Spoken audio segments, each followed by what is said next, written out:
6,000 టిడ్కోయిలు తెచ్చాం, సిమెంట్ రోడ్లు వేసాం, డ్రింకింగ్ వాటర్కి ఇచ్చాం, కమ్యూనిటీ హాల్స్ కట్టాం, ఇండివిజువల్ హౌసెస్ ఇచ్చాం.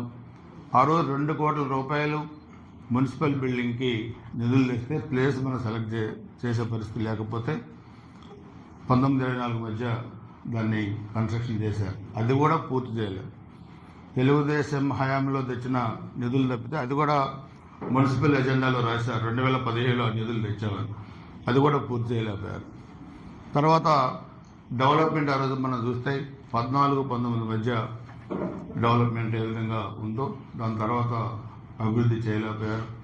సో అందుకని మనం ఈరోజు మన మున్సిపల్ మినిస్టర్ నారాయణ గారు, అదేవిధంగా మన సీఎం గారు నారా చంద్రబాబు నాయుడు గారు, ప్రభుత్వ అధికారుల సహకారంతో మనం ఫస్ట్ మన డ్రింకింగ్ వాటర్ ప్రతి వార్డుకి ప్రతి ఇంటికి కూడా మనం కృష్ణానది జలాలు ఇవ్వాలి. దానికి నిధులు కూడా దాదాపు 100 కోట్ల రూపాయల నిధులు కూడా మనకి రెడీగా ఉన్నాయి. మన ప్రతి ఇంటికి కూడా మున్సిపాలిటీ మరి వాటర్ ఇవ్వచ్చు. దానికి మీరు మీ వార్డులలో మీరందరూ కూడా బాధ్యత తీసుకోండి. మీ నాయకత్వంలోనే ఆ పనులన్నీ కూడా చేయడం జరుగుతుంది.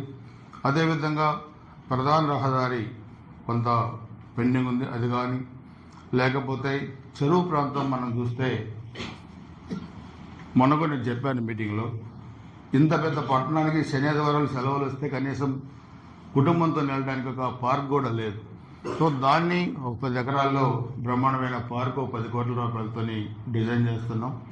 దాంట్లో యోగా సెంటర్, జిమ్ సెంటర్, అదేవిధంగా ఒక హాలు, చాలా ఫౌంటైన్స్, గ్రీనరీ, చాలా పెద్ద ఎత్తున కూడా దానికి ప్లాన్ చేస్తున్నాం. అది కూడా ఈ కోడ్ అవ్వగానే 8వ తారీఖు దాకా ఎమ్మెల్సీ కోడ్ ఉంది, అది అవ్వగానే అది మొదలు పెడతాం.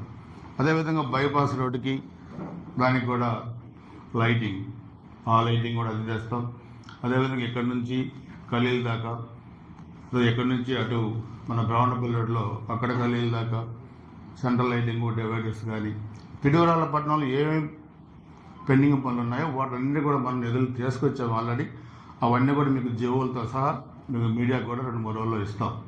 సో నా ఉద్దేశం ఇక్కడ డెవలప్మెంట్ అనేది మనకి జరగాలి. అభివృద్ధి అనేది మనకి జరిగితే ఇక్కడ ఆస్తుల విలువ పెరుగుద్ది. అదేవిధంగా మనకి పిడుగురాళ్ళ పట్టణం ఈ పల్నాడు జిల్లాలోనే నెంబర్ 1 పట్టణంగా ఉండాలనేది కూడా